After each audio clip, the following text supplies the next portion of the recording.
Ladies and gentlemen, welcome back to episode 3, Benny. I can't believe we made it this far. Episode 3 of The Cut. How are we doing, buddy? Doing great. Yeah, not canceled internally yet, which is that's a good sign. New spot or externally. I can't believe this has happened to us. Exactly. New spot here. Hopefully got the Wi-Fi stuff figured out. We had a system like at the pole that our entire block was having intermittent Wi-Fi for the last week. So, homeboy came out last night in the rain, the freezing cold, and hopefully fixed it. So, time will tell. I'm sure I'm jinxing myself, but should be on the right side of history here. The battle of the Wi-Fi continues. I'm happy to see you making a little bit of progress. I don't know if that's a representation of the internet providers in Kansas City or just the situation that you have going on. Absolutely not going to throw any shade. I think that they were, extremely nice, and I'm glad they came out in the rain to fix it. But hey, Cody, happy Veterans Day. Thank you, buddy. It means a ton, and it means even more coming to you. It's very, very, very weird to be on this. I feel like it's I don't know. It's an overwhelming feeling because you wake up and you get showered with messages and everything. And to me, it's just another day. But to all the other veterans out there, again, thank you. I appreciate the service, the sacrifices that everybody's make. Thank you to the ones who are still with us, and ultimately the people who are no longer, their memories will continue to live on in whichever way that you want it to. So if you have a veteran in your family, thank them. If you don't, find one, because this day means an awful lot to a ton of people. Right. What do we got today, Benny? What do we want to talk about? So today we're going to, dive into, Visby and our incredible time there, get some behind the scenes stuff, some things that happened, within that episode that has additional story to it. So we're certainly going to do that. But first things first, we're going to have Soly come on in. He's going to talk to us a little bit about NIT. Had a good showing there. He's going to talk to us a little bit about his game in general, because apparently we might have had a little bit of a dead cat bounce. Not playing so good and then coming back to life a little bit here. And then we're going to dive into his work and experience as main podcast host for the NLU Podcast. Talk to him about how he finds guests, brings on guests. Is he ever nervous? How does he feel? Is he excited? That type of stuff. So, looking forward to it. I appreciate everybody in the chat right now. Thank you. If you have any questions, please feel free. DJ, send them our way. The whole point of this is to be a somewhat of a call-in show, so I appreciate all 80 of you guys that are in there right now. So let's get Soly in here. Wait a second. Soly, you there? Oh, that's fake Soly. Excuse me. Unfortunately, there's the real Soly. I didn't know I was going to get hit with that. That was a private chat that was sent to the group. I sent you that in private. Listen, this is the deep cut, okay? There's nothing that's off limits here. All right? In a true Phil fashion, you got to tell me that it's off the record. That's true. I guess everything we say here today is completely off the record, cannot be used for any content mining or whatever scam you guys are trying to run. Well, I tried to do that last week by making this entire live stream private. I didn't realize it had to be unlisted. So we already tried that trick once. You're learning. Hey, you got to get in. You got to go figure out some things. There was a 0% chance that episode 10 of this show looked like episode 1. Same with any show that's ever created. If you're not evolving, then you are doing it totally wrong. Yeah, absolutely. Well, welcome to The Cut. I know that you, just like everybody else, long-time listener. I know you've been following us for a long time. I don't even really know where is a good spot to start there. I guess outside of maybe we could start with this clip.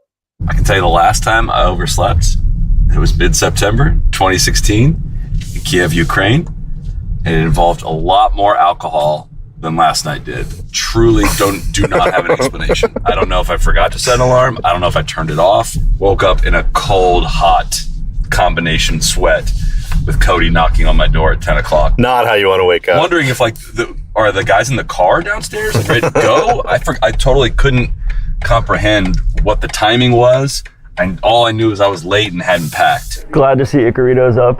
He overslept by 90 minutes this morning. Of course, was bailed out by Neil, also oversleeping. It's oversleeping worse than I did. So it was kind of like you don't have to outrun the bear, just outrun the slowest guy.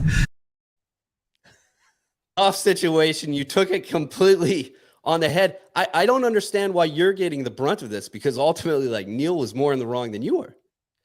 Just I'm an easy punchy bag. Listen, I'll own it. I overslept. Like I again, like I said, I don't know. The last time I did that was literally 6 years ago. Just a total and complete panic when you wake up and you feel like you overslept by about 18 hours, more than just like an hour and a half, just because like you don't budget a ton of time into these trips. That was actually a weirdly good morning to oversleep, if I was going to do so, if I may say. You get the little thing in there at the end, the DJ throws in of like, oh, get the day started 2 hours after we were supposed to. No, we left the hotel right when we were supposed to. I just had to miss breakfast and the morning meeting. That was what happened there. Okay, fake news, DJ Pie. Final say in the edit. It's completely unfair. I guess my only question from that soundbite is like, what'd you do in Kiev? Oh Did my you try God. you tried to conquer it like Putin did? It just didn't work out. That's a story. So it turns out Kiev, Ukraine. This was again 2016. This was 2 years after the winter on fire, basically after like essentially the revolution in Kiev, and there was not a lot of tourism going on there. There was still, kind of burn marks on some of the buildings in the main square there, and it was again not a lot of people were heading there. But my buddies and I wanted to do some weird trips, so we went to Ukraine, and we went to a nightclub, Babushka's. I got to look up the name of this, Grandma Babushka's or something like that. And it turns out that $80 goes a really, really, really long way. Like that's what it cost for us to get a private, like I guess like bottle service or whatever it was, which like usually costs thousands of dollars in the US, but it was, the whole bill at the end of the night was like $80 for us to get a bottle. And we just got completely sloshed. I left the bar and my phone died and I didn't have money, and I got in a cab and I didn't know the address of where we were going with a dead phone. And like to this day, we don't know how I got home, but I got home at like 6 a.m. and we were supposed to wake up at 9 to check out. And like all of us overslept, and it was like noon. And the person that was cleaning the Airbnb like came knocking on the door, and we had like frantically throw everything in a bag and walk out. And it was a very, very uncomfortable day in Kiev, as you might guess. Wow, I don't even know what to say, Benny. Hey, I mean, it sounds like we're going to Kiev. That sounds like a great time. When things settled down, it was one of the more memorable trips that we went on. We went to Chernobyl actually, and went, to experience some of the best food, nicest people. I will say this too, if for the young ones watching, there is no outsized. How do I say this? There's nowhere where the population of like attractive women to attractive men is more skewed in one direction than in Ukraine. That's all I'll say. For the people that would like to indulge in that, I'm long retired from that game, of course. I'm not saying I was successful either, but just saying it was amazing how attractive the women in Kiev were. My wife also makes me watch 90 Day Fiance. So all those out there searching for the one true love in their life, I guess hit up Ukraine. Anyway, Benny, we got a lot to run down with Soly before he hits the gym, gets this strong resistance band working out. I don't quite know what's on the schedule today. I'm sure Hannah's actually the one in charge of that. But where do you want to start with? Yeah, I mean, let's just dive right into pre-NIT, where your mind was at, how you're feeling about your game, kind of what you expected going into the season-ending tournament. So I came into the NIT with a 1.5 index, and for a little while I felt like a little greasy Allegedly. about that. I felt dirty. I felt like, and then I looked through my scores. I was like, dude, I shot a 71 one time since May, and the rest of them are like 75 and above.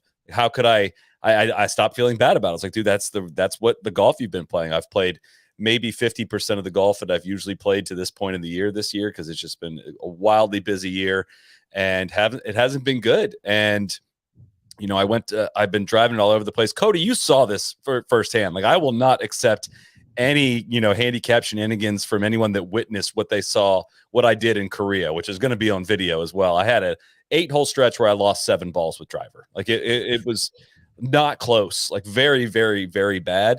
And I kind of just had a dead cat bounce. I have to give a lot of credit to Justin Huber. We did a range session. He got a babysitter to come out to help me at the range. Like, that's the kind of guy he is, first of all.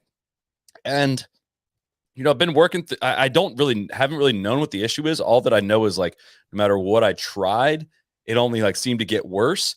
And it just felt, I kept going back to, there was a line, somebody caught Spieth on a hot mic or saying something when he was really playing poorly. He just said something like, it's just all so broken, man. And that was rock bottom for Spieth. And that's like how I felt. Like something's just wrong. Like I don't have like a quick fix for this. And I think I might have found it a little bit, basically, of, I was kind of hunching the right shoulder over, not getting enough width, which was chicken arming, and my lower body was way out of sync. And Huber just kind of helped me through all that. Also, it turns out, like, playing golf more than once a week helps. That was a big thing. It's like you play once and then you play horribly, you put the clubs up for 6 days, and you grab them again. Like, it's not going to improve. Like, you're not going to get better without reps. So figuring out my timing, figuring out a decent rhythm and all that helped me to find a little something at the NIT. I really summoned it in that second day. Day one was a little bit of a struggle.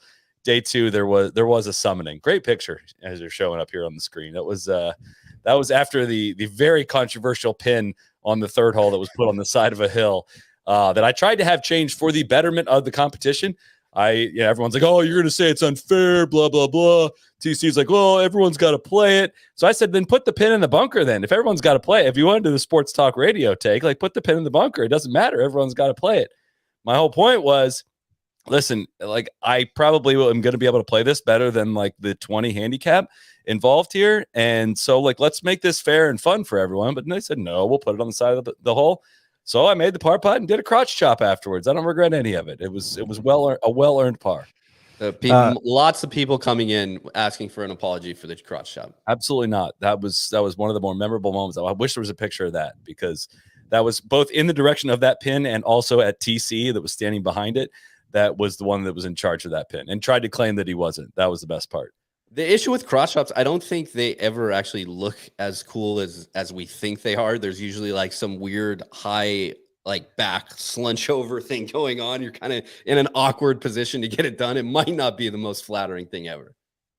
I would tend to disagree with that, because there is no image. The one in my head is picture perfect, just absolutely nailing the chop. I have to say, the first putt I've ever walked in while the ball was behind the hole. Like, I putted up past the hole and it came in from behind, and I walked it in from that point, and I had never done that before. As a man who has walked in a lot of putts, that was a first for me, and I'm just glad you guys were there to be able to witness that. Yeah, that's pretty cool. I still disappointed that I decided to or ended up getting that form of Soly on the final day.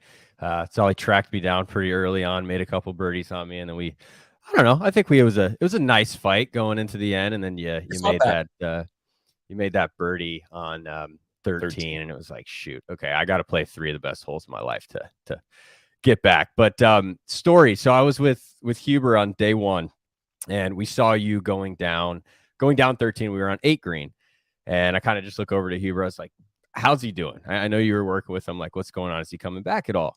And he goes, yeah, I mean, we think we're working on something. But a couple days ago, we were out there with another pro. I'm not exactly sure who it was, playing. And he said that he saw the worst shot of a good player that he's ever seen in his life. A driver that was 2 fairways over and then into a backyard on someone's roof, like 150 yards, right? He said that, they were holding back some chuckles as you there was no holding back. The dam broke. I mean, again, I've been really struggling with driver. We are on an inland hole at Atlantic Beach. I think it was the 13th hole, inland hole, and to the right of us is the 11th hole. The wind was a little off the left, but again, I got a 2-way miss going. It's a snap hook or it's like a push fade. I block one. I get to the top of my swing. I know something's going wrong. I hit it, and it starts right with a little wind and fade, and like the ball is airborne. And I was like, oh my God, is this going to happen? Am I going to go OB on a landlocked hole? It flies and flies, and it bangs into somebody's roof while somebody was in the yard, and the sound hadn't traveled to us yet. And so the person started running before the sound of the ball hitting the roof had started. And it looked like they were taking cover, basically, of whatever was flying above them. And that was rock bottom. That was absolute rock bottom. And we did have a good laugh about it. I birdied the next hole, which was, of course, the most golf thing ever. But rock bottom was going OB with another hole to my right. So, yes, I've been going through some things. So I don't feel bad about the dead cat bounce that we saw here, because I feel alive again. You're definitely putting in the work. I'll say that. And I saw it firsthand, just like you said, in Korea, from the evolution that you made from then driving to now. It's truly it's been pretty special. So I hope you keep it going. And I see you out there this week already grinding it out. Well, I found a little something. We were out in Arizona on a shoot with Callaway, filming some stuff this past week, and I found just a little something else, just hitting some balls off some grass and talking. I mean, I got to talk golf swing this week, and the video is going to come out. Talk golf swing with John Rahm and Adam Hadwin. And again, this is all going to be documented on video, and you guys will get to see the whole conversation when the new year comes out. But one thing that helped, like, they weren't trying to change me fundamentally. They were basically saying, like, dude, it's kind of there. Like, you need to fix your setup a little bit, and here's what you need to do. And that was big time confidence lift in terms of just saying, like, if John Rahm's going to look at my swing and say, like, dude, yeah, you're hooking it because you're aiming this. This is what you're doing. Like, try to set up for a fade. I would set up for one and it would hook again. He goes, yeah, you're still set up for a draw. Like, what do you think is going to happen here? And so he helped me with my setup a little bit, and boom, the ball starts fading a little bit. So it just helps to, you know, if you can get somebody to help you with your golf game a little bit, it helps to see and hear some thoughts. I know, Ben, you were talking about the woman you're getting lessons from saying, like, hey, your fundamentals like suck right now. Like, you're standing over it with your club face is open when you address the ball, which I think I told you about that like 2 years ago, but that's fine, whatever. For sure. But you know, like, if you get somebody just to identify something for you, instead of like trying to come up with something on your own, you're always going to question yourself on it. Yet if somebody tells you, like, here is what you need to like build off of a little bit, it just hits a little different. It really does. Like, if I go to the range and try to find it on my own, like, chances are I'm just not going to. It's why even the best players in the world have a coach of some kind. Like, you need somebody that knows what they're talking about, knows how to communicate it too. Like, Huber is essentially my swing coach now, just because I can actually see him in person. And the guy knows how to communicate golf swing thoughts. I mean, we were working so hard on trying to figure out why the club was getting so across the line and weird stuff going on. And the visual that finally helped was for him to like open up my right shoulder, open up the chest. Like, you have to use your chest to get through it. I was hunching this shoulder over, which what does that do? It makes you chicken wing it right here, and it's going to make the club get stuck there and your timing way off. Now, if I get that shoulder out there, then all of a sudden the arm falls into kind of like the losing the arm wrestling feel that Corey Lundberg taught me. And from there, it was like, dude, just like make natural golf swings, and the ball started coming out of a window a little bit. So I think we're band-aiding it. We're getting it figured out, but dude, it's just, there's no replacement for reps. Like, you can't, I just have not worked on my golf game this year, and I don't regret it. I just haven't had the time, but this time of year is time to start getting back into it. That's Swing Talk with Chris Solomon. I want to, as we have a couple extra minutes with you before you got to run out of here, I want to talk a little bit about the NLU pod. And we know that you run the podcast all year long, but it's very easy, I think, during season when everybody's thinking, talking, there's a lot of professional tournaments going on, but you know, how does scheduling and everything work for the off season? Are you trying to chase people? Is it harder to schedule? Kind of what's going on in the background? You know, it's hard because you want to every week is somebody said this to me about like being a writer. They said I wanted to be a writer until I learned I have unfinished homework for life. And I was like, that sounds horrible. Like, glad I'm not a writer. And then like I woke up and realized that my job was to create golf content. And I was like, oh my God, I think I have unfinished homework for life, basically. So I'd love to work ahead. I'd love to record the next 6 weeks of podcast episodes that we put out usually on Tuesdays. I'd love to do that this week. I'd love to get them all knocked out and free up a bunch of time. But there's a constant battle and balance between like, you want your stuff to be fresh and your interviews to be fresh, and stuff gets dated pretty quickly. If I'd interviewed Patrick Cantlay 3 weeks ago and waited to release it and didn't talk about these recent live rumors, that interview is almost worthless. Like, stuff just has to be timely. So you're relying on like communication between agents, between players. You know, do you have a relationship with that player? Does the timing work? Is it a tournament week? Is it not a tournament week? Let's do it way in advance. Hey, I'll fly out to go record it like this past week and then have the episode canceled. Like, it's a constant battle between, you know, trying to get stuff done. It just got to be done like in a relatively short period of time or, you know, recent period of time. And that's what makes it really difficult. Q4, there's just so much else going on. Like, people just aren't in a golf mood. You can tell by the engagement level and a lot of content. That's why we buried you guys on a Friday during this part of the year. No one's paying attention anyway. So it's harder to get, you know, you just don't feel that same motivation. Whereas once January starts, people are back into golf. And so usually we try to schedule for some big interviews for Q4. It's been a little harder this year for whatever reason, kind of getting some of those booked. But we're hoping to start the new year with some big name players and whatnot. So long-winded way of saying it's just a jigsaw puzzle of trying to figure out. You want to keep a balance too. You got to check in on the women's game. You got to check in on some golf course architecture, some design stuff, some golf media opinions that are outside of what we share on Sundays. And if you just do player interviews every week, it can get a little predictable and a little bit dull, I think. But just the goal being like, I want people to tune in and not know what's going to be said in the interview or in the episode is kind of the overall North Star, I'd say, on the scheduling podcast. Who were you most nervous to interview, and do you still get nerves when you do interviews with players and important people? I get a little nervous with people I don't have relationships with, like just kind of understanding what that rapport is going to be like. You don't know if I sit down with JT or Rory or Spieth, like I have a good idea that they're going to bring the energy, they're going to bring thoughtful answers. I need to actually come up with a plan of what am I going to ask? Like, I don't need to drag this out at all. I need to be picky as to what I'm going to ask and what direction I want to go. Whereas some guys you've never met really before, and you get on the Zoom and you try to figure it out on the spot, and they may not be familiar with you at all. You got to come off in a pretty quick period of time. You got to like convey to them in some way that you know what you're talking about. This is not the 101 level class. Like this is, hey, how does it feel out there? It's like, let's talk about these specific things. You got to do that quickly to kind of set the tone for the interview. I get a little nervous, is not the right word, but a little anxious about that just because it's uncertainty. You don't know how, like interviewing Adam Scott for the first time, like I had no relationship with him prior and he was great, but like you just don't know what you're going to get. I've had interviews where you get 30 minutes into it and you're like, dude, I got nothing else to ask you. Like we went through my 4 pages of notes because you just answered the questions. You weren't really having a conversation, which is fine, but that's a different kind of challenge. So little nervous for Tiger, but DJ actually helped me with that right before we went on with Tiger. Was just like, dude, like literally the only thing that like I can screw this up is like you'd be nervous. It's like just like talk to him like he's human. Like that's what he's going to reply to. And like I was really nervous 30 minutes before it, and right before we went, I just wasn't. And I was totally fine to just start to kind of give him shit a little bit, push back a little bit, joke and whatnot. And I thought that part turned out great. So that was great advice. I hate giving DJ credit, but that was good advice. Who are the white whales that are still out there? People that you're just grinding, have hopes that you can get? A full sit down with the cat, I think that's not a 12-minute match promotion is kind of probably the white whale still. I mean, Phil, we were getting dangerously close before he decided to blow the golf world up. We almost did it last October, right before the Furican Friends that he ended up winning. And he pushed it into, all right, we'll do it. He's like, I do have some time later this fall. We'll do it then. And then he just didn't. I don't think that one's going to happen. I do think like a really good one with a live player would be very interesting. A little confrontational, I think, but I would like to do that.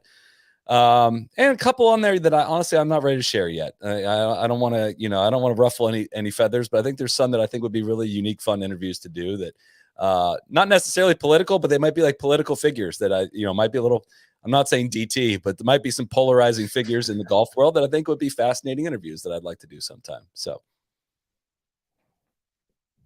it's Lil Kimmy. It's Kim Jong-un. All right. That's I was going to say, we tried. I just see the greatest golfer ever. That was an approach technique. It's called a silent approach. If you just wait long enough, people naturally try to fill the void. All right. Benny, before we get Sully, before we get Sully out of here, what do you got? Nothing. I appreciate you hopping on, Soly, and I always love going to battle with you. You teach me something every single time. So it's not going to happen again, but I do appreciate the effort at the NIT. I think it will happen again, probably, but I do appreciate how you fought back. I was confident I was going to run you down. I don't know why. I just was confident I thought you'd get flustered, and I thought you did, but then you rebounded quickly, and I was like, oh, shit. Like, this boy's pumped up. I might have to start taking this seriously. And we had a great match. I just made 2 putts that changed everything, really. So I'm impressed where your game is heading. I can tell you your confidence level is a little bit different. So keep at it. So I do got to run. I got functional patterns starting in 21 minutes, and we got to go. So thank you, boys. Perfect time. We're about to talk and tell the true story about the Alex Noren meeting. So thank you for coming on. We'll see you later. Oh God, Ben, I appreciate you setting that up. I know Sully's a busy guy. He was on the road this week, and Hannah definitely had a firm timeline on us. But cheers to Sully for coming on. Where do you want to go next? You want to cover a little bit more NIT? I think we do need to give a shout out to our flight winners. Yes, and then ultimately our champion. But, like you said, you gave Soly a run to try to get out of the flight that we were in. what you see up there now are all each flight winner. All of them very deserving to be in the championship round, I feel like. A lot of NLU blood in there, understandably so. I just want to give a big shout out to my guy, John Coughlin Pond. He was ready to quit after the round one of the NIT. Like not only ready to quit, but like officially quit. And somehow, came back and won his flight. So, proud of my guy, Big John P. Anybody else that you're surprised with? Definitely not Chick-fil-A, of course. Was really surprised with Ollie Good. I know that flight is, stacked with really, really good players with high scores, but Ollie Good putting up like whatever 52 quota points in one round in sustained 25-mile-an-hour wind was like, okay, that's different. That's separating yourself from the field there. So, massive respect for that showing. And then of course my guy Connor. I mean, he's just a player, man. He's fantastic company on the golf course, but also like plays to his handicap every single time he tees it up, and it's pleasure to watch. No, I completely agree. Connor is like one of the best guys, gals, you name it. A true pleasure spending time with him, and then having somebody in my life ever since I met him. And it's crazy because he wasn't even playing at full strength. Obviously, coming in, battling illness that he got, and continue to not only win his flight, but give a heck of a showing in the championship flight there. Chick-fil-A, obviously, no shocker there, continues to live up to the big moment.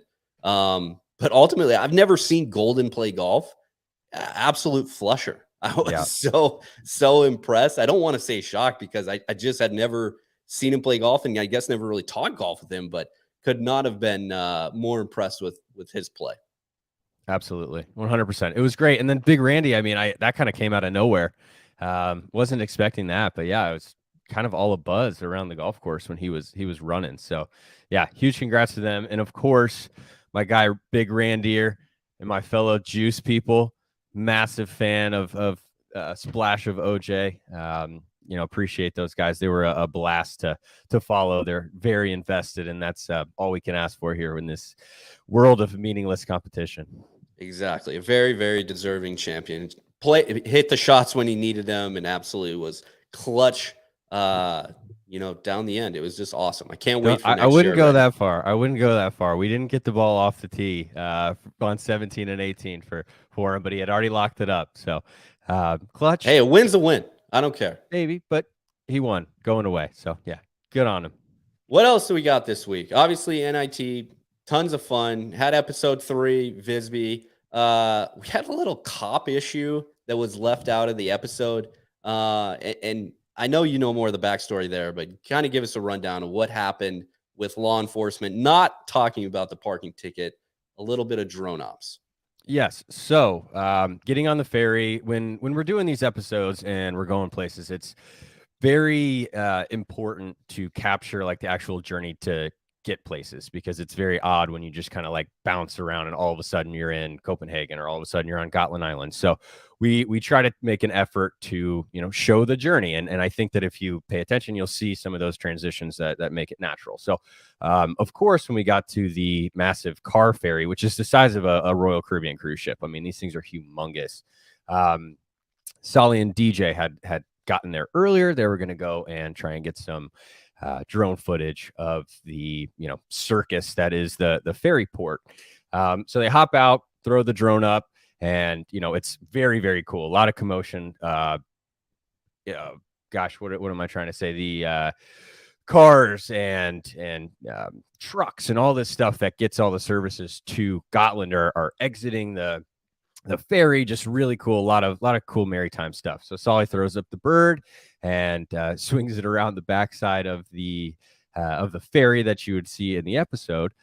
Flies it for 4 or 5 minutes, and nice Swedish man comes up and is kind of like, yeah, what are you doing? Oh, flying drone, whatever. And he says, yeah, that's illegal here. Perhaps the police will come. And just walked away. Just leaves it at that. Perhaps the police will come. So that was kind of the sign to drop the bird and be done with that part. But somehow got it in. No police. Got away unscathed. It would have been 2 police or drone related police incidents in a row on Torres Sauce, but somehow we avoided that one, which is good.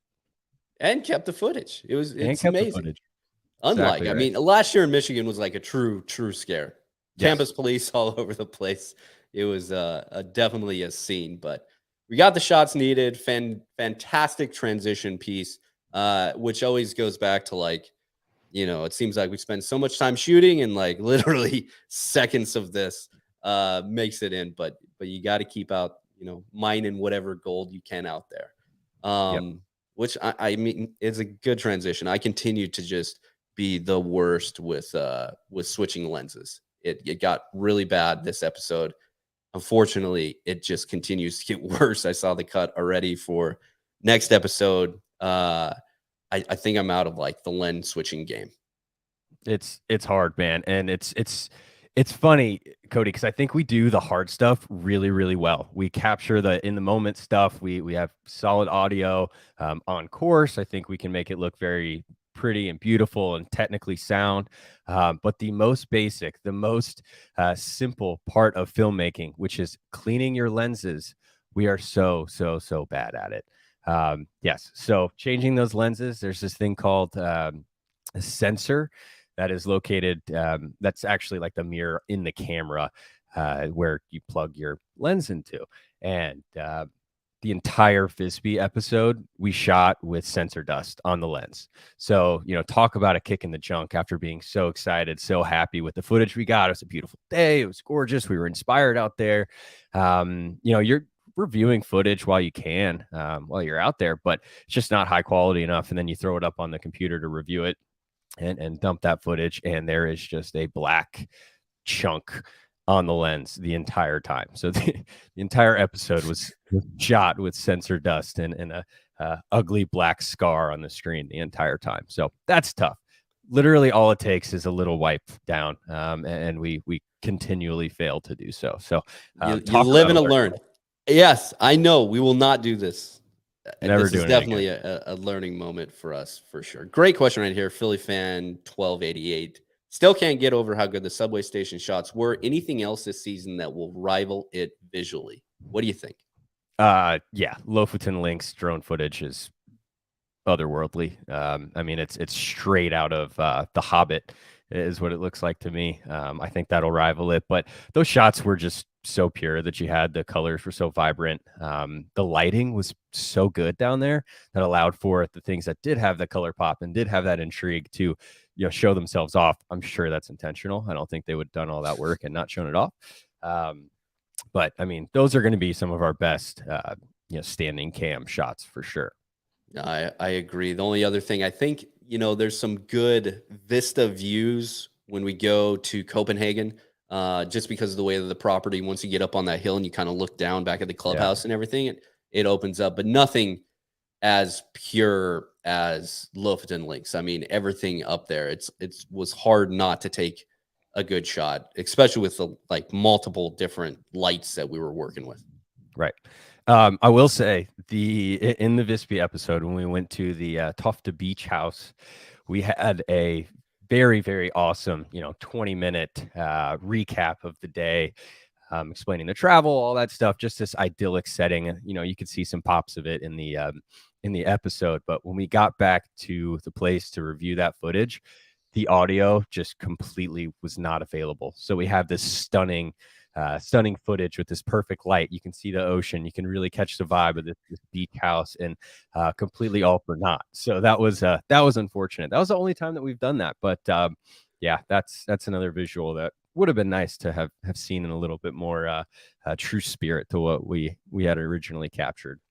Yeah, tough go that night. You couldn't even you had issues finding the restaurant, right? Couldn't get there. Yeah, I went on a run just because I felt like a fat piece of shit from the previous 4 or 5 days and needed to go do something to work off the beers and meatballs that I'd been eating.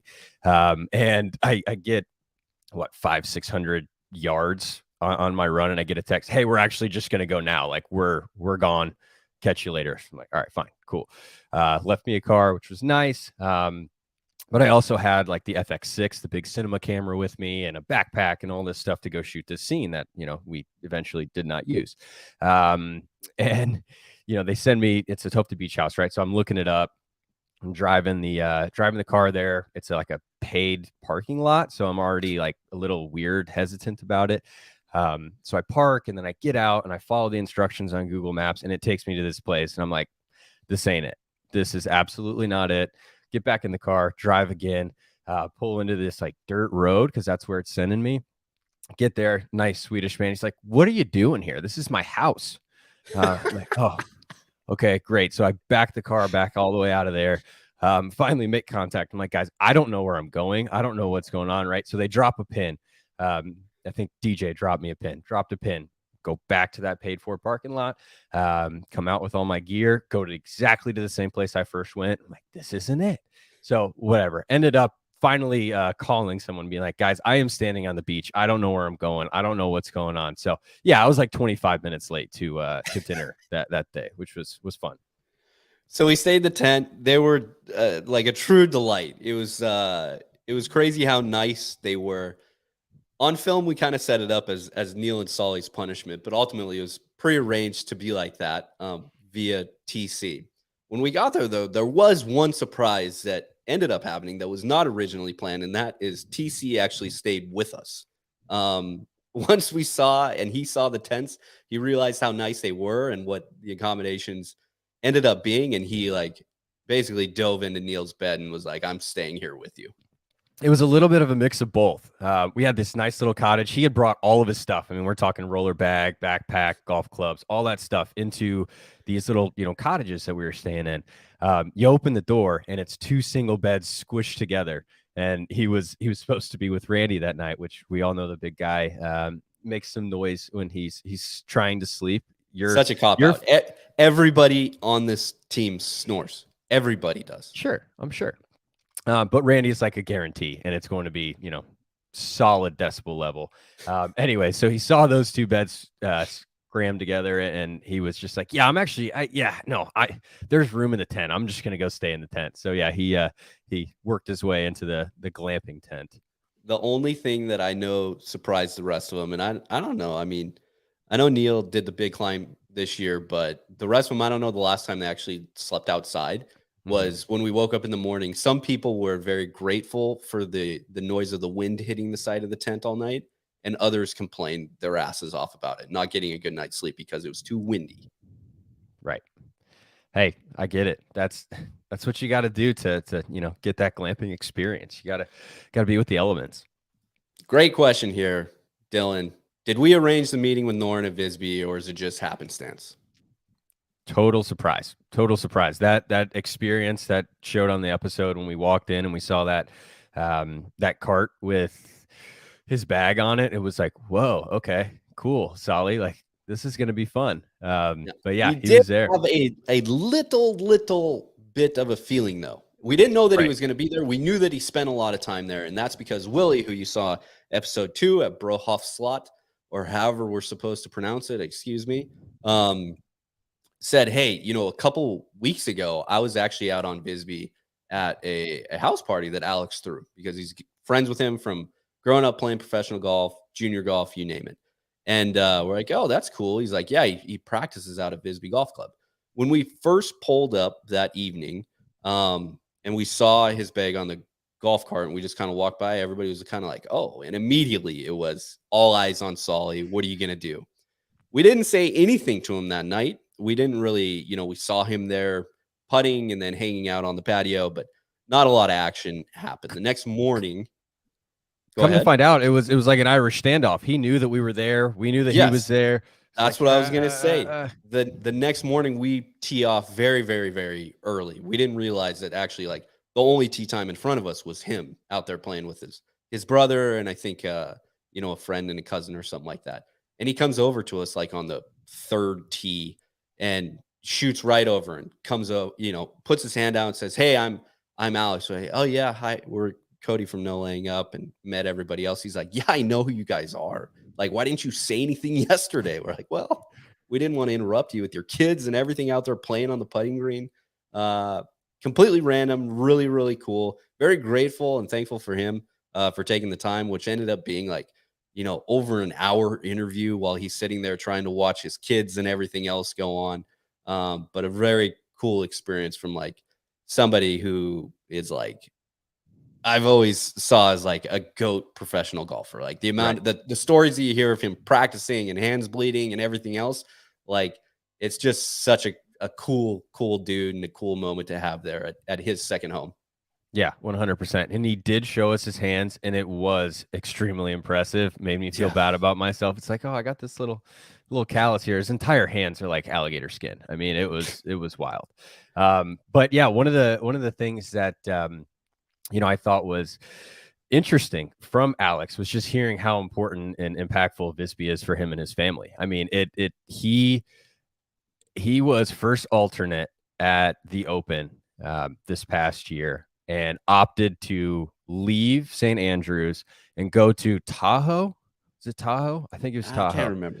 One of just an off second tier tournament, whatever tournament was being played the weekend after the Open. Went there to try to lock up status for next year so he could go spend the rest of the summer at so he could have the summer off. Yeah. So that was just like, whoa, okay. Like this is something that he is going to make professional sacrifices to, go spend some time there and be a part of that life cycle or lifestyle at Visby. I mean, shoot, man, I was ready to move in from the minute we got there. I absolutely loved it. All right. That brings us to a good question because we saw it or listened to it on the NLU pod, the recap, Tour Sauce recap episode, but also in this episode too. Visby, either it's overhyped or underhyped. I'm kind of on the side of it that it is still underhyped. I cannot wait to go back there. I want to take my family back there someday.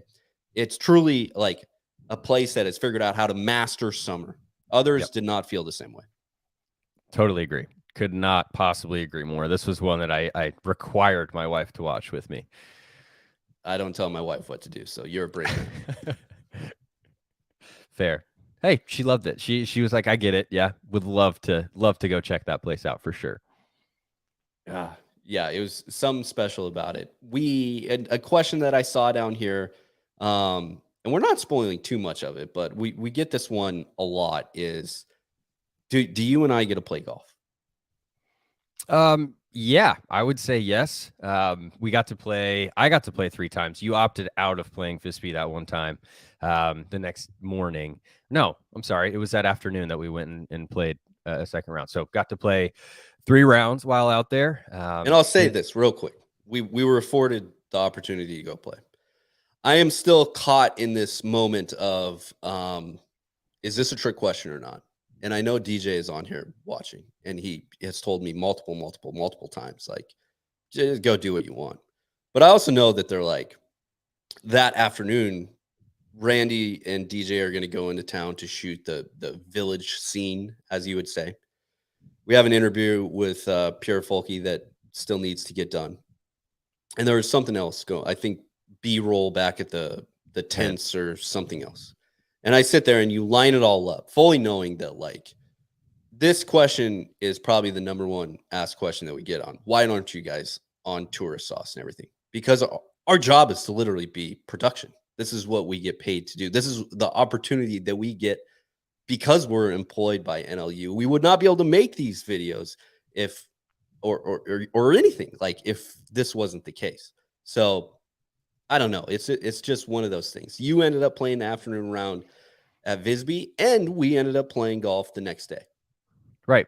Yes. No. And it's always a great opportunity. But I totally agree with you. I don't ever think it's a trick question per se, but I also want to be extremely clear with the guys that like we are here for 15 days, and I'm going to work until I can't work anymore, because I want this to be the best possible product that we can have. And if some golf can slot into that, great. If not, great. I'm happy to do either one. I just love being on the golf course, love being around the guys, love hanging out and doing what we do. I think it's fair to say, Cody, that we shot 80% of the entirety of Tourist Sauce, if not a little bit more. I think that it's so important to be in the moment and focus on what you're doing, because it's very easy to fall into a trap of like, it's fine, good enough, and then some of the parts is just not as great. So love being entirely focused. That was definitely different. In Oregon, I played majority of the rounds out there, which was hard, but I was also super enthusiastic, running around all over the place and whatnot. And then we kind of had a conversation of like, is this going to be really good, or is this just going to be us kind of documenting us playing rounds at cool places? And after that conversation, it's like, hey, gotta take this one. Not going to play a bunch of golf, and going to focus on doing the best job possible. And I'm so glad we did have that conversation. So it's good being in that mindset before we get on the plane. Absolutely. Trevor Flint right here. Did Visby crack your top 10 list? Gosh, it cracked my top 5 from charm. It was the most charming place I've ever been. We did a little bit of a little bit of a case study when saying, because I was right there with Tron, like, dude, this is like Cyprus, like this is amazing. I love it so much. And then you start going through, is it better than, right? Is it better than this course, this course, this course, this course? And at the end of that, it's like, no, it's not in my top 10, but it's definitely in my top 5 place most want to go visit, and top 5 most charming places I've ever been in the world of golf. What about you?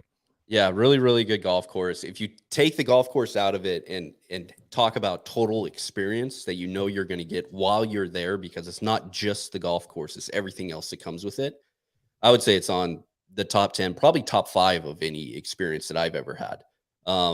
But like golf course wise, I think that's also like giving it a little bit of an injustice, because you're traveling a long ways out there, truly like planes, trains, and automobiles just to get to the location, plus a couple ferries. And, if you just talk golf course to golf course, it's hard to stack up against anything. Right. Totally agree. All right, we move on. I mean, anything else tourist sauce you want to cover? I think we pretty much covered it. Yeah, no, I think we definitely covered it. I think just with the cut at large, it's such an easy opportunity to talk like behind the scenes tourist sauce and things that we've all seen. But would love to do more stuff like what we had with Soly, and kind of talking more NLU University at large moving forward. But this piece definitely worth conversation. And I think the time with Noren is a fun peek behind the curtain. That was something that I'll always remember for sure. Yeah, absolutely. I think one thing, we're moving into a heavy merch time of year. Any insight? I know you used to be the king of the merch game there with the merch czar, but anything to cover? I'm sure everybody here has seen that we are ripping the Band-Aid off. This has been in conversation for 2 or 3 years with Neil regarding, do we start Black Friday before Black Friday? And we did this year. So massive discount, 5 additional % for Nest members, which adds up pretty quickly. But this is the time of year where we get our stuff that comes in that we have created, the NLU label stuff. So Casey, Tron, and Neil have been working very, very hard since last December, January, creating these pieces that have gone through many iterations, get fabric pulled from the warehouses, and make sure the cut is absolutely perfect. Tron tries it on, Neil tries it on, we send it back to Casey for final cuts and little bits and pieces. So this is like what Casey is bringing to the table, is this very, very, very pinpoint focused attention and all the little details, where before it's like super easy to be like, yeah, you know what, fits, I like it, cool, we're done, go, send. Because we just didn't have a ton of time or really the wherewithal to understand what makes these pieces exceptional. So all I'm leading up to say, the stuff that has just recently dropped today is mostly our stuff, NLU branded stuff that we've gone through many iterations and tried really hard to get the fit, cut, material, all that stuff just right. So I'm thrilled. I cannot wait to get the new crew necks. That's something that I've long been looking for. And I've been team sweat shorts since I was like 15 years old, and having some of those in the shop, as well as the new socks. Your boy is going to be comfy this winter. I don't understand the sweat shorts thing. Maybe it's just me. Like, why do they need to be sweatpants that are cut off into shorts? Why not just shorts or sweatpants? I love them. I'm a massive fan. that's right up there with like the hoodie vest. Like I don't quite Mm. understand the need for the hood if you're going to cut the arms off. Yeah, that's definitely fair. That's yeah, loud and clear. Anyway, there's a ton on there. Check out the newsletter. Subscribe to the newsletter if you're not already. If you're watching this video afterwards and you want to figure out how to get in the live show, please. All these are member of the Nest, so join the Nest. We post a link in the refuge. Shout out to Harry, our wonderful model, as we talk about merchandise. Handsome Harry. It was just, he popped on screen. So phenomenal job by him. And of course, Miss Chick-fil-A, she absolutely crushes it. She runs house over there and is truly a master at her craft. Absolutely.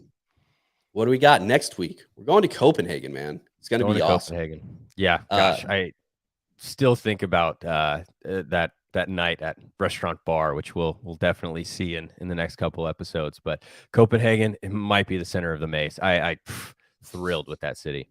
Really cool golf course that has kind of like 3 golf courses in one. We'll explain more in the video. We get to go to the spa, a real spa, which is kind of like Caddy's Day Out, kind of a surreal moment there.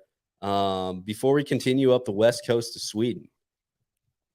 Yep, absolutely. Yeah, we'll be back here recapping it. And also for those that are in the Nest or thinking about it, got some giveaways coming up. It is holiday season after all. So I've got a bunch of stuff I've been, hoarding over here, and actually got some of my old equipment that's going to go up. We have an NLU, Lauren Coughlin bag that I still have yet to give away. So, hop onto the refuge, hop into the Nest. Next couple of weeks, we're going to be giving away some serious goodies. Absolutely. Thank you again to all the veterans out there. I hope everybody has a great Veterans Day. Find one to thank. If you haven't already, best of luck to Randy as he spends his weekend out at a silent retreat. I'm sure we'll get a full download from him on what's to come. We got PJ Tour action going on at Memorial Park. I was lucky enough to play that course a couple weeks ago. It's a phenomenal Muni Tom Doak restoration that is really cool to see it like on TV. So I'm excited for weekend golf there as the season winds down. And last but not least, I had my mom on downrange. And I know last year I had my wife for the Veterans Day episode. This time my mom. She's an awesome lady, obviously taught me and raised me to be the man that I am today. She was incredibly nervous about being on it. But she sent myself, 3 of my siblings, a couple of our wives, a granddaughter, off to war.